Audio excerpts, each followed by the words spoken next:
People feel like the system is rigged against them. And here's the painful part. They're right. The system is rigged. Look around. Oil companies guzzle down billions in profits. Billionaires pay lower tax rates than their secretaries. And Wall Street CEOs, the same ones who wrecked our economy and destroyed millions of jobs, still strut around Congress, no shame, demanding favors and acting like we should thank them. Does anyone here have a problem with that? You see, Mom never thought you'd get extra credit just for speaking the truth. But our leaders today have decided it's more important to be popular, to say and do what's easy, and say yes rather than to say no, when no is what is required. You see, we are the United States of America. And I know too, that there is a weariness. I know that it feels as if we have carried these burdens long enough. After all, when the world looks to America, they look to us because we are the most successful economic and political experiment in human history. That is the true basis of American exceptionalism. You see, the essence of America, what really unites us, is not nationality or ethnicity or religion. It is an idea. Let's get this done. And that is exactly what we are going to do. So here's the question. What did taxpayers get out of the Obama stimulus? You know what?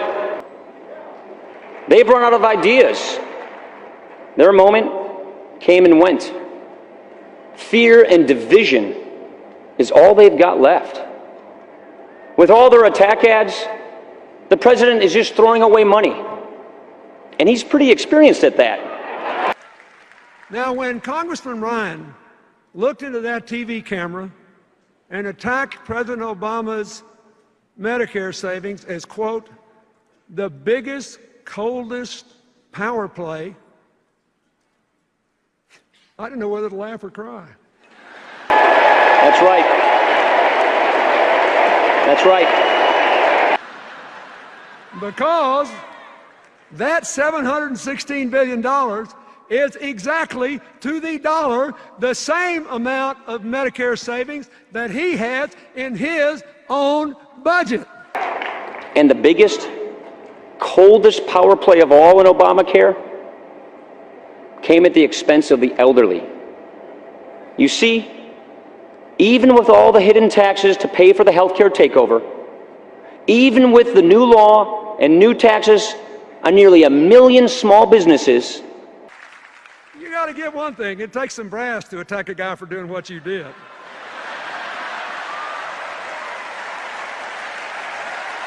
Unfortunately, the faction that now dominates the Republican Party doesn't see it that way. They think government is always the enemy, they're always right, and compromise is weakness. Just in the last couple of elections, they defeated 2 distinguished Republican senators because they dared to cooperate with Democrats on issues important to the future of the country, even national security. They beat a Republican congressman with almost 100% voting record on every conservative score because he said he realized he did not have to hate the president to disagree with him. Boy, that was a non-starter, and they threw him out. You deserved it because during these years you worked harder than ever before. You deserved it because when it cost more to fill up your car, you cut out moving lights and put in longer hours. Or when you lost that job that paid $22.50 an hour with benefits, you took 2 jobs at $9 an hour.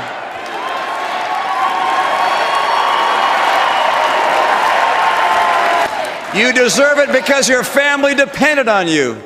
And you did it because you're an American and you don't quit. You did it because it was what you had to do. But driving home late from that second job or standing there watching the gas pump hit $50 and still going, when the realtor told you that to sell your house you'd have to take a big loss, in those moments you knew that this just wasn't right. But what could you do except work harder, do with less, try to stay optimistic, hug your kids a little longer, maybe spend a little more time praying that tomorrow would be a better day. And that's because all they have to offer is the same prescriptions they've had for the last 30 years. Have a surplus? Try a tax cut. Deficit too high? Try another.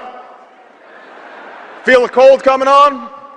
Take 2 tax cuts, roll back some regulations, and call us in the morning.